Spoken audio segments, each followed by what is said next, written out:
네, 96회 전산세무 2급 실무시험 강의를 하도록 하겠습니다. 평화전자로 놓으시면 되고요. 제조, 도소매 및 무역업을 영위하는 중소기업입니다. 자, 단기라고 생각하시면 되고요. 문제풀이를 바로 하도록 하겠습니다. 문제 1번, 1번 전표부터 보도록 하겠습니다. 1번 문제부터 보겠습니다. 8월 31일 날 당사의 법인세 중간연합세액 자산으로 처리하라고 되어 있네요. 500만원만큼을 보통예금에서 이체했습니다. 그럼 보통예금 나가니까 대변에 얼마, 보통예금 500만원. 자, 이걸 첫 번째로 공개하시면 되고요. 우리 법인세 중간에 끊어서 납부하게 되면은 이것도 선납세금이라고 얘기했죠. 그래서 차변에 선납세금 500만원 이렇게 분개를 하시면 되겠습니다. 그래서 법인세를 중간 연합하거나 또는 이제 어떠한 소득을 벌었을 때 법인세를 이제 원천 징수당하게 되면은 그때는 선납세금으로 분개한다. 기억나시죠? 자, 그러면 8월 말일자로 가셔가지고 분개하도록 하겠습니다. 자, 31일자죠. 그럼 대변에 보통예금 나갑니다. 500만 나오고요. 얘를 차변에 선납세금으로 분개하시면 되겠습니다. 2번 문제 가도록 하겠습니다. 9월 3일날 미국의 바이든 은행으로부터 2월 10일날 차입한 단기 차입금이 있답니다. 2만 달러를 보통예금에서 달러로 환전하여 상환하였습니다. 상환 당시 환율은 1달러당 1,100원이었고 차입 당시 환율은 1달러당 1,200원이었는데 환전 수수료나 기타 비용은 없답니다. 이 문제는 예전에 우리가 은행한테 돈을 빌렸죠. 자, 빌린 돈을 갚는 분개입니다. 그럼 당연히 차변은 뭐다? 단기 차입금이라고 하면 부채가 감소하겠죠. 이걸 첫 번째로 분개하시면 돼요. 자, 얼마입니까? 2만 달러 빌렸는데 얘는 그 당시에 환율을 적용해야 되겠죠. 그래서 2만 달러 곱하기 자, 얼마입니까? 그렇죠. 1,200원을 적용해야 되겠죠. 그렇기 때문에 얘는 2,400이 감소하는 겁니다. 그쵸? 그리고 오늘 어떻게 했다? 우리가 보통예금으로 9월 3일 날에 갚았다는 얘기죠. 그럼 대변에 보통예금 나갑니다. 근데 얘는 얼마가 나가느냐 하면은 일단 2만 달러인데, 그쵸? 요 2만 달러인데 갚을 당시의 환율은 얼마입니까? 상환 당시죠? 오늘이죠, 오늘. 그럼 오늘은 1,100원이네요. 그러면은 얼마 나가는 겁니까? 네, 2,200이 나가는 거죠. 2만 달러 곱하기 1,100이니까. 그쵸? 그럼 나는 2,400을 줘야 되는데 2,200 줬으니까 200이 2이죠. 그쵸? 얘를 어떻게 한다? 외환 차익으로 마무리하시면 되겠습니다. 자, 그러면 이제 분개 볼게요. 9월 3일로 가겠습니다. 우리 이 외화 분개도 실제로 이제 전산회계 1급 때 많이 풀었던 문제이죠. 그래서 여러분들 아마 좀 잘 할 수 있을 거라고 믿겠습니다. 단기 차입금, 부채 감소 차변에 은행은 바이든 은행입니다. 자, 얘가 2,400인데 대변에 보통예금은 얼마가 나갔다고요? 2,200이 나갔다. 그 얘기죠. 그래서 우리가 이제 200을 벌었다는 얘기죠. 왜? 2,400을 줘야 되는데 2,200 줬으니까 200을 벌었죠. 이걸 대변에 외환 차익으로 분개하시면 되겠습니다. 네, 됐습니다. 네, 다음은 3번 문제입니다. 9월 30일이죠. 9월분 직원급여가 아래와 같을 경우에 이에 대한 회계 처리를 하시오. 당사의 급여 지급일은 매월 말일이며 보통예금에서 지급을 하였답니다. 개정 과목은 급여와 임금을 사용하여, 자, 급여라고 하는 것은 주로 이제 어디입니까? 공장이 아닌 사무실이나 영업팀 얘기하는 거죠. 그쵸? 즉 800번 때 사용하라 그 얘기예요.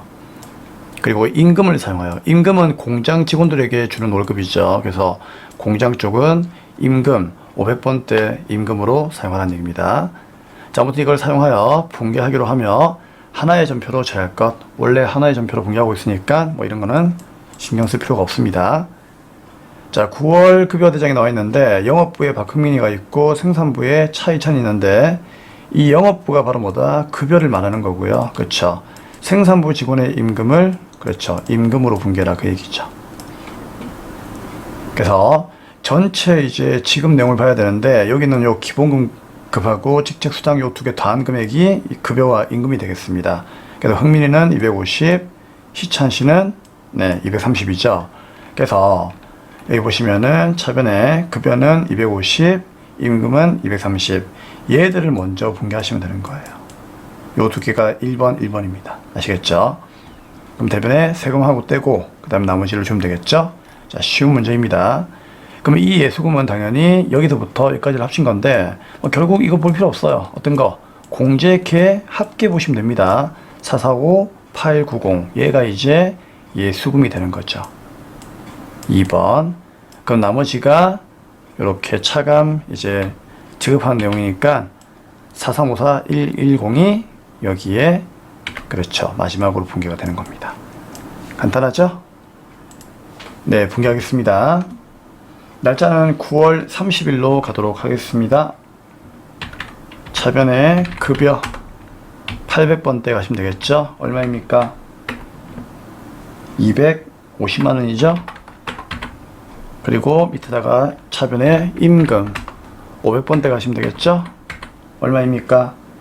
네, 230이 되겠습니다.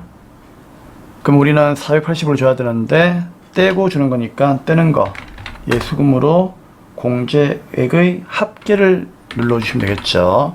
얼마? 445, 890.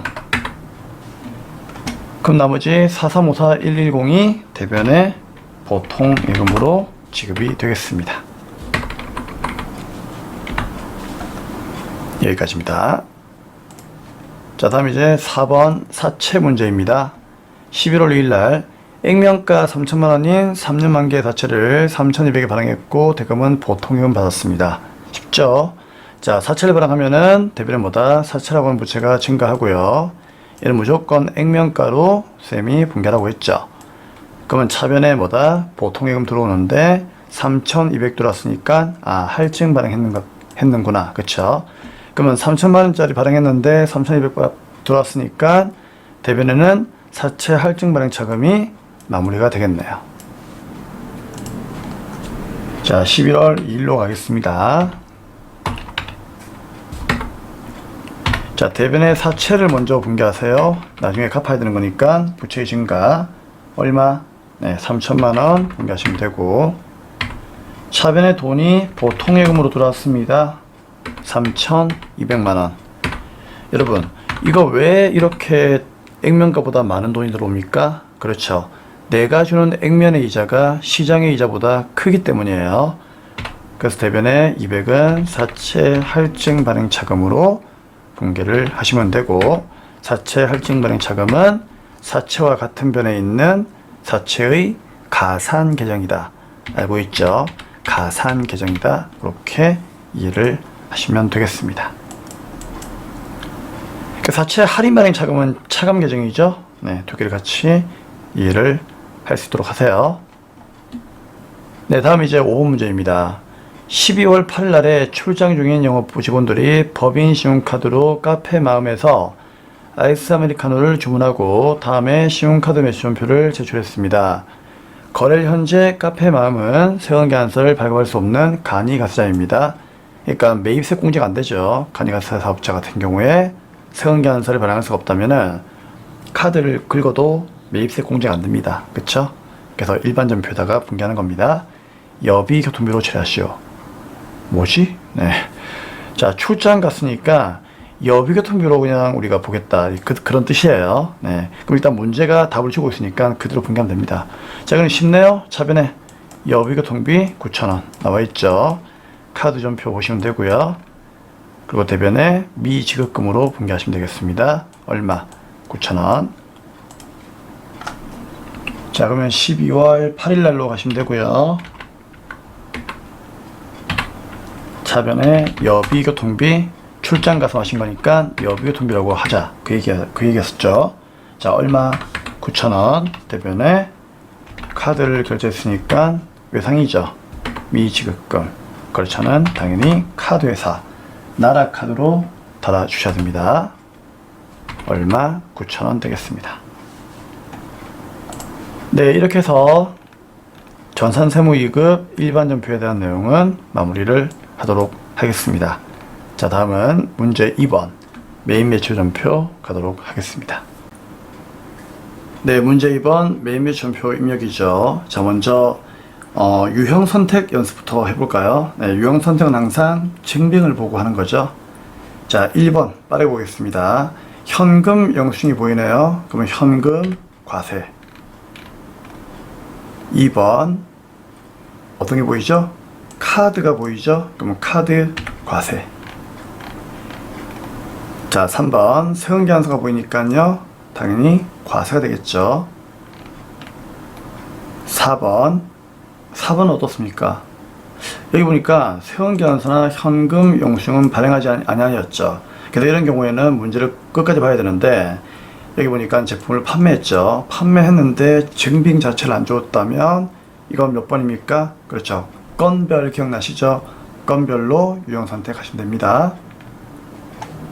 자, 5번은 세운계환서는 말이 보이니까 당연히 과세가 되겠죠. 그렇죠.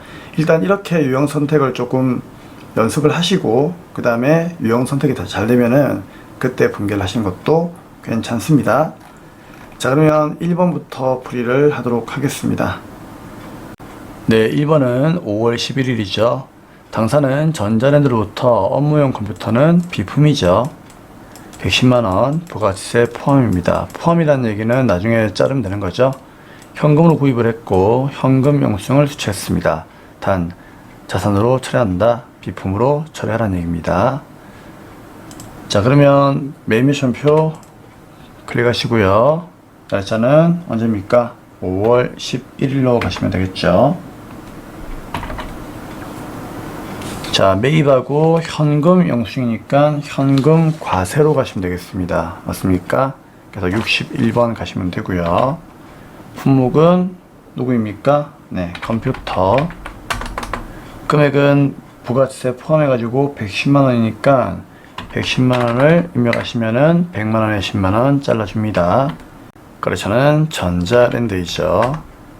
우리 이때 전자랜드를 치니까 우리 보통 거래처 검색할 때는 전자 두 글자 치잖아요. 안 나오더라고요. 처음에 좀 당황스러웠어요. 그래가지고 랜드를 끝까지 쳐보니까 나오더라고요. 예, 이런 경우도 또 있구나 하는 생각이 들었습니다. 자, 참고하셔야 되겠죠? 자, 분개는 어떻게 했습니까? 현금 구입했으니까 전액 현금 입력하시면 되고, 원재료 구입한 건 아니니까 비품으로 입력을 하시면 되겠습니다. 다음은 이제 2번 문제 풀이를 하도록 하겠습니다. 네, 2번 문제는 7월 16일이죠. 당사의 영업보고서에서 출정용 차량 100일량 1000cc 미만의 경차입니다. 경차는 매입세 공제가 되죠. 연료가 부족해가지고 가덕주유소에서 휘발유 3만원에 부가세 3,000원을 넣고 법인 명의의 국민카드로 결제를 했습니다. 자, 7월 16일입니다. 그러면 일단 돈을 썼으니까 매입이고요. 카드를 긁었으니까 57번 카드과세이죠. 경차에 대한 그 유지비는 매입세 공제가 되는 거죠. 그렇기 때문에 카드과세 가시면 되겠습니다. 품목은 휘발유라고 적으시면 되고요. 금액은 부가세 포함해야 됩니다. 33,000원 적으셔야 됩니다. 그러면 3만원에 3,000원 되는 거고요. 자, 그리고 이제 거래처는 누구입니까? 네, 거래처는 가득 주유소이죠. 그리고 신용카드를 선택하셔야 되는데 F2 누르고 누구입니까? 국민카드이네요. 네, 국민카드로 엔터를 치면 되겠습니다. 자, 분개는 카드로 가시면 되고요. 그 다음에 차변에 원재료 구입한 건 아니고 차에다가 휘발유 넣은 거니까 차량 유지비로 분개하시면 되겠습니다. 영업부의 경차이기 때문에 이거는 800번대로 입력을 하시면 되고요. 신용카드는 어차피 외상이니까 대변에 미지급금, 그쵸? 거래처는 국민카드로 마무리 하시면 되겠습니다. 국민카드 꼭 확인하셔야 되겠죠? 다음 이제 3번 문제 보도록 하겠습니다. 8월 11일 날에 거래처 오도양에 제품을 매출했고요. 체크.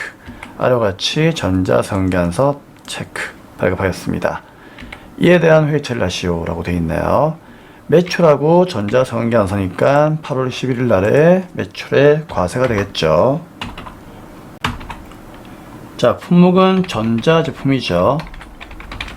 수량은 2,000개, 단가는 3,400. 그러면 680에 68만원 공가 부가세 적힙니다. 거래처는 5대형이라고 되어 있고요. 전자에다가 당연히 체크해야 되겠죠. 전자 성장서니까. 근데 문제에서는요, 대금 조건이 안 나와 있는데, 이럴 경우에는 당연히 뭐다? 네, 여기에 세원기한서 밑을 봐야 되겠죠. 자, 1번은 현금, 1번은 외상이니까, 네, 혼합으로 가시면 되겠습니다. 대변에 제품 매출 맞고요. 그럼 차변에 돈 들어오는 것만 분개하면 되겠죠.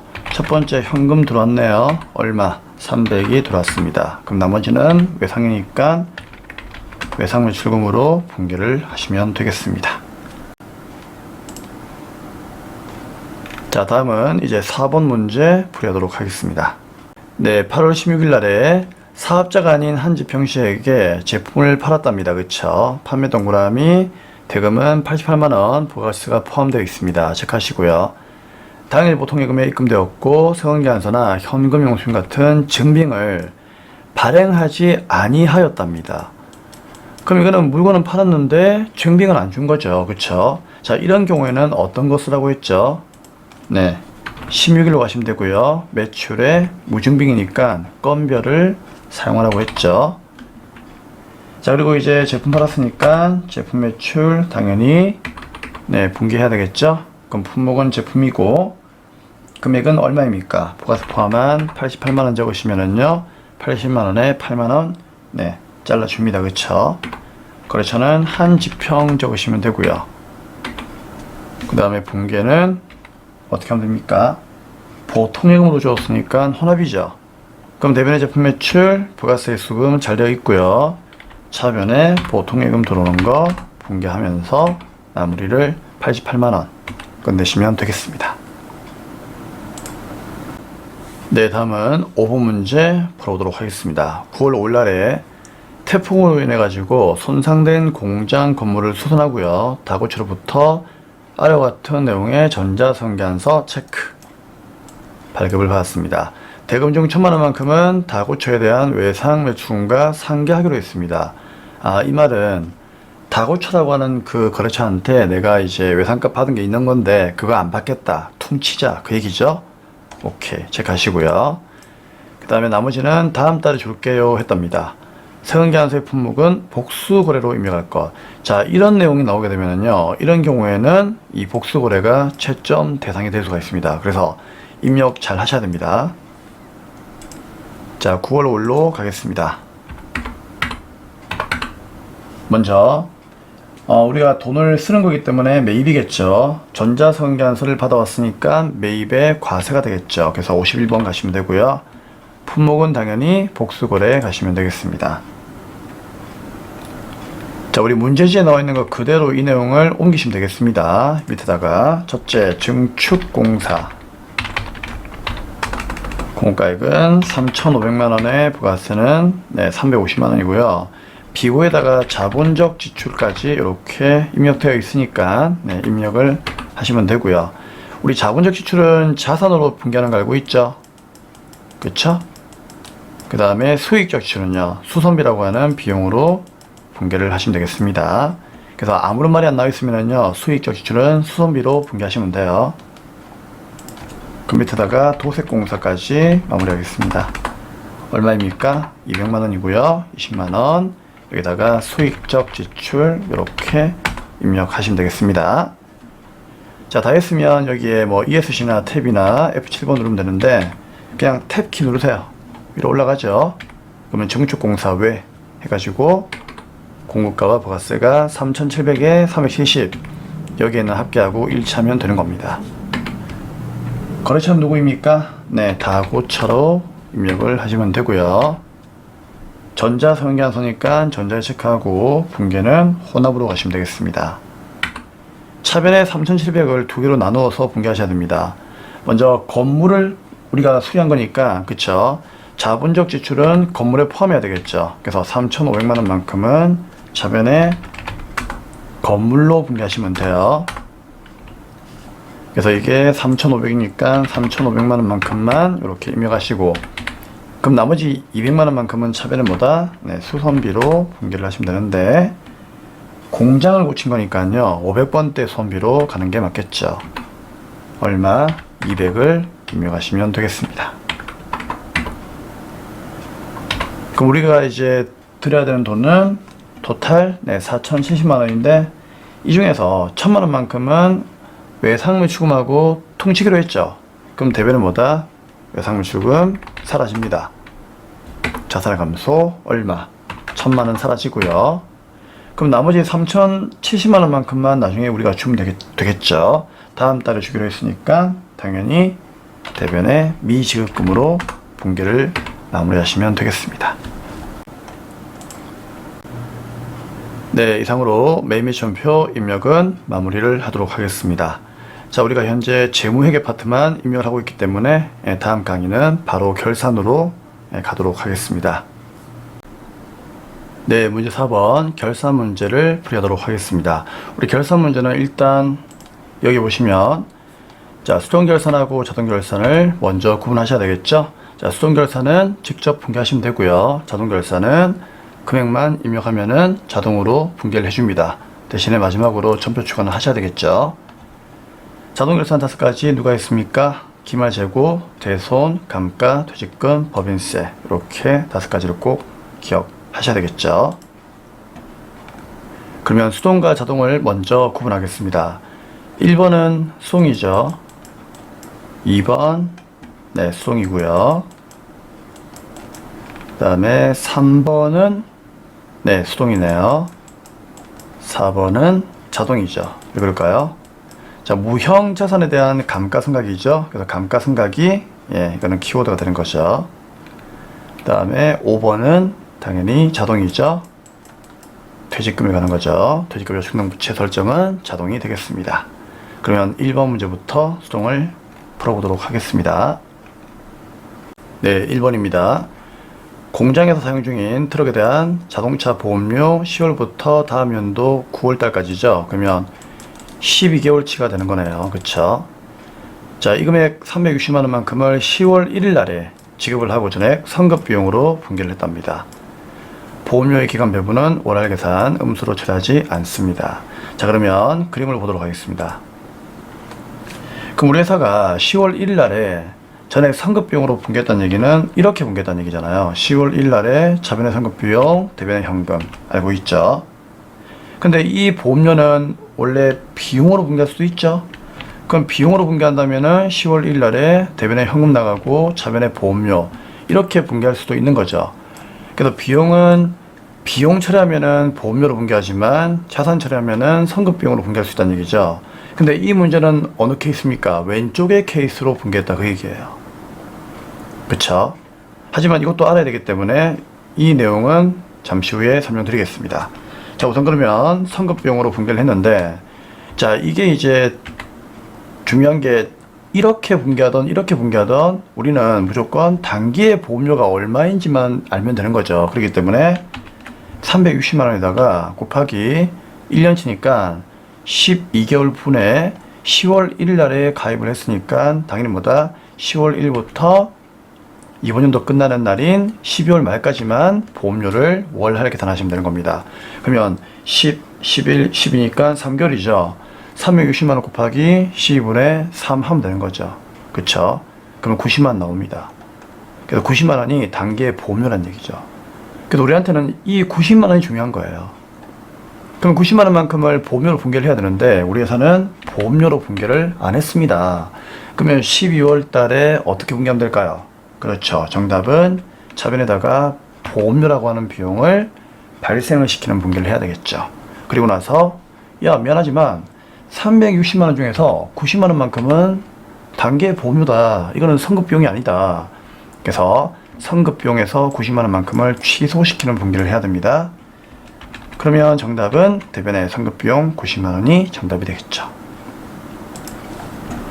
그래서 12월 31일자에 차변의 보험료, 이게 어디의 보험료죠? 네, 이게 영업부입니까? 잠시만요. 아, 공장이네요. 그쵸? 그러면 500번대 보험료네요. 네, 그래서 보험료 500번대 해가지고 얼마? 90만원 분기하고 대변의 선급비용 이렇게 취소하는, 선비가 아니죠. 네, 선급비용 취소하는 분기를 마무리하시면 된다 그 얘기입니다. 간단하죠? 네. 자, 하나 더 해볼까요? 만약에 우리 회사가 자, 이 아이를 그냥 보험료로 모두 다 분개했다. 성급비용이 아니고 전부 다 보험료로 잡았다. 자, 그렇게 문제가 나왔다면 그때는 당연히 그렇죠. 보험료를 너무 많이 잡았죠. 그러면 90만 원만큼만 단계의 보험료인데 우리 회사는 360 잡았으니까 90만 놔두고 나머지 얼마? 대변에 270만 원만큼을 취소시키는 분개를 해야 되겠죠. 그리고 이 아이를 차변에 선급 비용으로 분개를 하시면 되는 겁니다. 그래서 선급 비용으로 문제 나왔지만은 보험료로 나올 수도 있기 때문에 두 가지의 케이스를 다 공부를 하셔야 되겠죠. 우선 이 문제의 정답은 왼쪽에 있는 이 내용이 정답이 되겠습니다. 다음 이제 2번 문제 보도록 하겠습니다. 자, 2번은 다른 자료는 무시하고 다음 자료를 이용하여 이교학정 부가가치세 신고기간에 부가가치세 예수금과 대급금을 정리하는 회계 처리합니다. 우리 이 문제 나오면 항상 차변을 어떻게 하죠? 부가세 예수금 1번, 대변에 부가세 대급금 2번. 이거 하면 되는 거죠. 환급세액은 미수금으로 분개하면 되고요. 납부세액은 미지급금으로 분개하면 되겠습니다. 그리고 전자신고세액 공제는 잡이익으로 처리하면 되겠죠. 자, 예수금은 7,000원이니까 여기에 7,000 놔두면 되고요. 대급금은 4,700이니까 4,700 놔두시면 되겠습니다.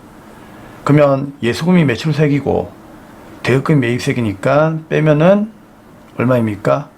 네, 2,300을 납부해야 되겠죠. 그쵸? 그럼 2,300을 납부해야 되는데 그 중에서 전자신고세액 공제 받았다고 되어 있네요. 만원. 그러면 만원을 잡이익으로 빼고 나머지 만원 뺀 2,299만원만 미지급세금으로 분개하시면 되겠죠. 그래서 1번, 2번, 이렇게 3번 미지급세금이 맨 마지막에 4번으로 분개하시면 되겠습니다. 자, 이건 크게 어려운 내용은 아니기 때문에 빠르게 분개를 하도록 하겠습니다. 자, 그러면 차변에 부가세 예수금 얼마? 7천만원 분개하시면 되고요.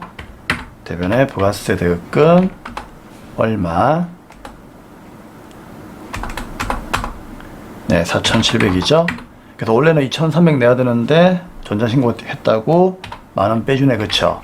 그럼 대변에 잡이익으로 만원 분개하면 되고 나머지 2,299만원만 납부를 해야 되는 거니까 미지급 세금으로 분개를 하시면 되겠습니다.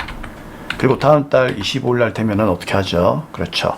미지급 세금 차변이 사라지면서 대변에 돈 내는 거죠. 자, 그건 다음 달 분개니까 그것까지는 참고만 하시면 되고요. 정답은 여기까지가 정답이 되겠습니다. 다음 3번 보겠습니다.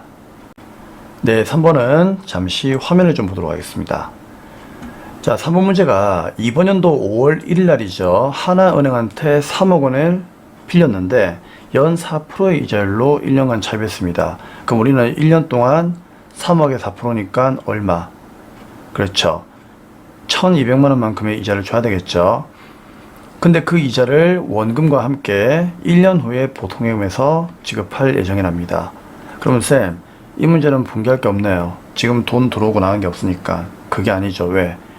수익과 비용은 발생주의죠. 그러면 돈을 빌렸다는 얘기는 내가 이자를 줘야 되는 거니까 1년치의 이자를 구해가지고 이번 연도에 줘야 되는 이자를 분개를 해야 됩니다. 비록 돈을 안 주었다 할지라도 발생주의이기 때문에 어쩔 수 없이 분개를 해야 됩니다.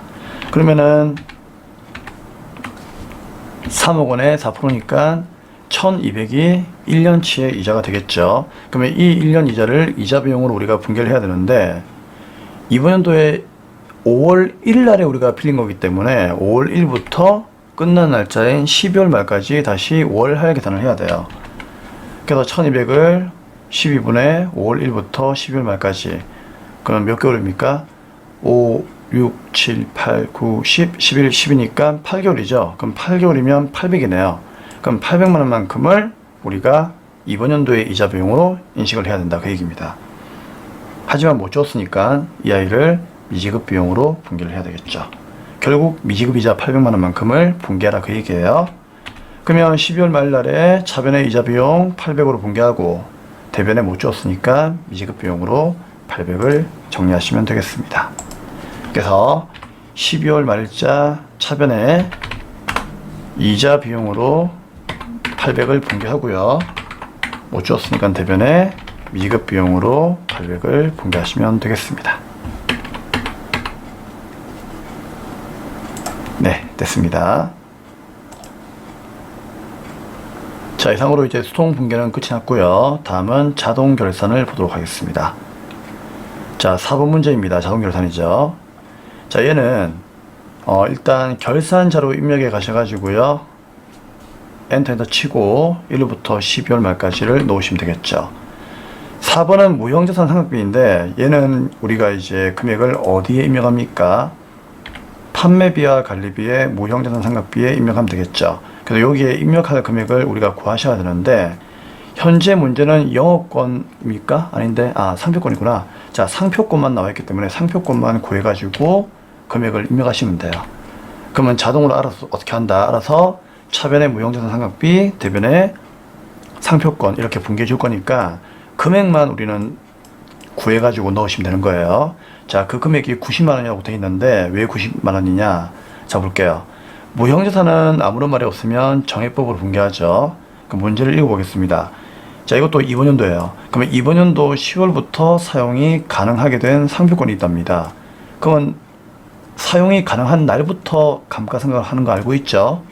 그럼 이 상표권이 1800이 있는데 5년 동안 정액법으로 상각하기로 했답니다. 그러면 1800을 5년으로 나누어 버리면은 1년에 얼마나 얘기입니까? 1800을 5로 나누면은 1년에 360만원이죠. 그쵸? 무형자산은 잔존가액이 없는 거기 때문에 잔존가액은 신경 쓰지 마시고요. 그냥 1800을 5년으로 나누면 됩니다. 그러면 1년에 360만원만큼의 감가상각비가 나온다는 얘기인데 이거를 그대로 입력하시면 안 되겠죠. 왜? 사용 가능한 날이 이번 연도 10월이기 때문에 10월부터 12월까지만 그렇죠. 상각비를 구하셔야 됩니다. 그러면 곱하기 어떻게 하면 되죠? 1년 12달분에 10월부터 12월까지니까 10, 11, 12, 3개월치죠. 그럼 3개월치를 구하면 되는 거죠. 그러면 360만원에서 다시 곱하기 12분의 3을 해야 되겠죠. 그러면은 계산해 보니까 이게 얼마? 90만원 나온다. 그 얘기예요. 그래서 이 90만원만큼을 어디에다가 여기에다가 입력을 해달라. 그 얘기였습니다. 그래서 이게 끝이죠. 맞습니까? 네. 자, 90만원 넣어주시면은 자동으로 분개해주니까 이 분개는 참고만 하면 되는 거예요. 네, 다음은 5번 문제입니다. 자, 5번은 퇴직급여 충당부채 설정에 관한 문제이죠. 자, 근데 이 문제는 추계액과 그 다음에 퇴직급여 충당부채의 잔액이 같이 나와 있죠.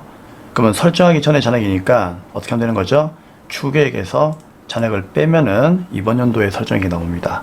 자, 문제 읽어볼까요? 기말 현재 퇴직급여 추계액과 퇴직급여 충당부채를 설정하기 전에 퇴충의 잔액은 다음과 같습니다. 퇴직급여 충당부채는 추계액의 100% 전부 다 설정하기로 한다. 그 얘기죠. 그러면은 생산직부터 보겠습니다. 생산직은 현재 직원들이 나간다면은 4천만원만큼의 퇴직금을 줘야 되겠다. 그 얘기죠. 근데 설정되어 있는 잔액은 1,500이 설정되어 있으니까 이제 얘를 뺀 나머지 얼마? 2,500을 추가로 더 설정하는 얘기죠. 그래서 4,000에서 1,500 빼고 2,500을 추가로 더 설정해 주시면 되겠습니다. 그럼 얘는 어디에다가 생산직은 노무비니까 그쵸? 노무비에 퇴직급여 1,200 가셔가지고 2,500을 입력하면 끝나는 거죠. 마찬가지. 그럼 영업직도 현재 영업부 직원들이 나간다면은 2천만원만큼 퇴직금을 줘야 되는데 그 전에 900만원만큼을 설정했으니까 얘를 빼고 나머지 얼마? 1,100만원만큼을 추가로 설정하는 얘기죠. 어디에? 영업직은 당연히 판매비와 관리비가 가야 되겠죠. 예, 퇴직급여 1,200에 1,100을 입력하시면 되는 문제입니다. 이거는 간단하죠. 네. 그러면 나중에 이제 알아서 전산이 2,500에 1,100을 차변의 비용으로 분개하고요. 대변의 충당부채 분개가 되는 건데 이 분개를 우리가 하는 게 아니고요. 그냥 이렇게 된다는 걸 참고하라는 얘기예요. 우리는 이제 자동 분개 입력 다 했으니까 위에 뭐다? 전표 추가만 누르면 되는 거죠. 그럼 추가 누르고 나서 얘하고 나서 여기 있는 자동 결산 붕괴 완료. 이것만 확인하시면 되는 내용입니다. 네, 여기까지 결산 문제 마감을 하도록 하겠습니다.